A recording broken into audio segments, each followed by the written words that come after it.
Hello வணக்கம். எல்லோரும் எப்படி இருக்கீங்க? நாங்கள்லாம் ரொம்ப நல்லா இருக்கோங்க. எல்லாருக்கும் என்னுடைய இனிய பொங்கல் நல்வாழ்த்துக்கள்.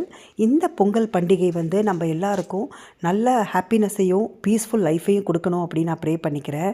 எங்கள் வீட்டில் இந்த வருஷம் பொங்கல் கிடையாது. ஏன்னா ஃபேமிலியில் ஒரு டெத்துனால. ஸோ 1 இயருக்கு நாங்கள் செலிப்ரேட் பண்ண மாட்டோம்.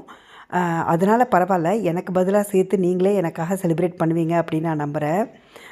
ஸோ இங்கே வந்து பொங்கல் ஃபெஸ்டிவல் வந்து தமிழ் சங்கத்தில் கிராண்டாக செலிப்ரேட் பண்ணுவாங்க.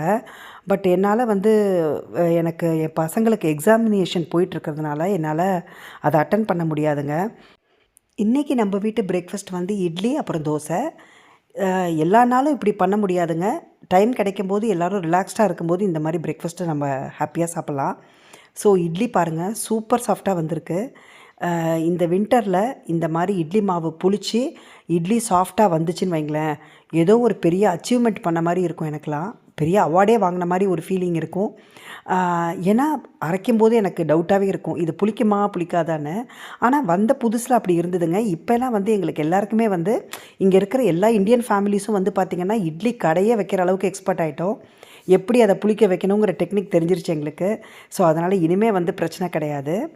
ஸோ நாங்கள் வெஜிடபிள் வாங்குகிற இடம் வந்து எனக்கு பக்கத்தில் தான் இருக்குங்க, சூப்பர் மார்க்கெட்ஸ் எல்லாம். ஆனாலும் அங்கே போகிற வழியில் பார்த்திங்கன்னா ஸ்டாப் ஓவர் பண்ணுற மாதிரி இடம் இருக்கும். ஸோ அங்கே வந்து நான் இந்த ஸ்னோ நிறைய ஃப்ரெஷ்ஷாக இருந்ததுனால எடுத்துகிட்ருக்கேன். ஒரு 4-5 கிலோமீட்டருக்குள்ளேயே இந்த மாதிரி ஒரு லே ஓவர் இடம் வரும். அதனால் அங்கே எடுத்துகிட்ருக்கேன் நான் உங்களுக்கு. இன்றைக்கி வந்து ஏர் ஃப்ரையரில் நான் வந்து கத்திரிக்காய் ஃப்ரை பண்ணுறேன். அதை வந்து உங்களுக்கு சும்மா காட்டுறேன். ஏன்னா இது தெரியாதவங்களுக்காக தான் சொல்கிறேன். நிறைய பேர் ஏர் ஃப்ரையர் யூஸ் பண்ணிட்டு தான் இருப்பீங்க. நான் வந்து யாருக்காவது புதுசாக உங்களுக்கு ஐடியா வேணும் அப்படிங்கிறதுங்களுக்காக காட்டுறேன். கீழே இந்த மாதிரி பார்ச்மெண்ட் பேப்பர் போட்டுட்டுங்க, மேலே இந்த ஃபில்டர் மேலே நீங்கள் வந்து அந்த கத்திரிக்காய் அவுபர்ஜீனா இருக்குது பார்த்தீங்களா, அதை வந்து ஃபிங்கர்ஸ் மாதிரி கட் பண்ணிவிட்டு அதில் வந்து ஒரு 3 ஸ்பூன் 2 ஸ்பூன் எண்ணெய் போட்டுட்டு சில்லி ஃப்ளேக்ஸு, சால்ட்டு, பெப்பர் வேணும்னா கொஞ்சம் போட்டுக்கலாம் நீங்கள். அதை கொஞ்சம் நல்லா கையால் பெசரி விட்டுட்டு நீங்கள் இந்த மாதிரி தனித்தனியாக போட்டு விட்ருங்க. எவ்வளோ குவான்டிட்டி பண்ணலான்னு அவங்க கொடுத்துருக்காங்களோ அவ்வளோதாங்க பண்ணணும். அதுக்கு மேலே ஜாஸ்தி போடக்கூடாது. உள்ளே வச்சுட்டு நீங்கள் ஆன் பண்ணிவிட்டு ஃப்ரைஸுக்குன்னு ஒரு டெம்பரேச்சர் இருக்குங்க, அந்த டெம்பரேச்சரை நீங்கள் செட் பண்ணிடுங்க.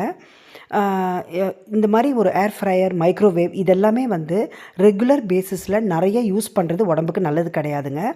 எப்போயாவது ஒரு தடவை நீங்கள் யூஸ் பண்ணிக்கலாம். ஆயிலை வந்து அவாய்ட் பண்ணணும்னு நினைக்கிறவங்க இதை நிறையா யூஸ் பண்ணுவாங்க. பட் அதுவுமே அவ்வளோ உடம்புக்கு நல்லதில்லை. முடிஞ்ச அளவுக்கு ஆயிலி ஃபுட்டை கட் பண்ணிக்கிறது நல்லது. ஸோ நாங்கள் என்ன பண்ணுவோன்னா, என்னைக்காவது ஒரு நாள் இது ஓகே, பட் ரெகுலராக வந்து ஆயிலில் ஃப்ரை பண்ணுறதையே நாங்கள் கம்மி பண்ணிப்போம். அது பெட்டரு. பாருங்கள், இப்படி தான் வந்திருக்கு. ஸோ நாளைக்கு ஒரு வீடியோவில் உங்களெல்லாம் பார்க்குற வரைக்கும்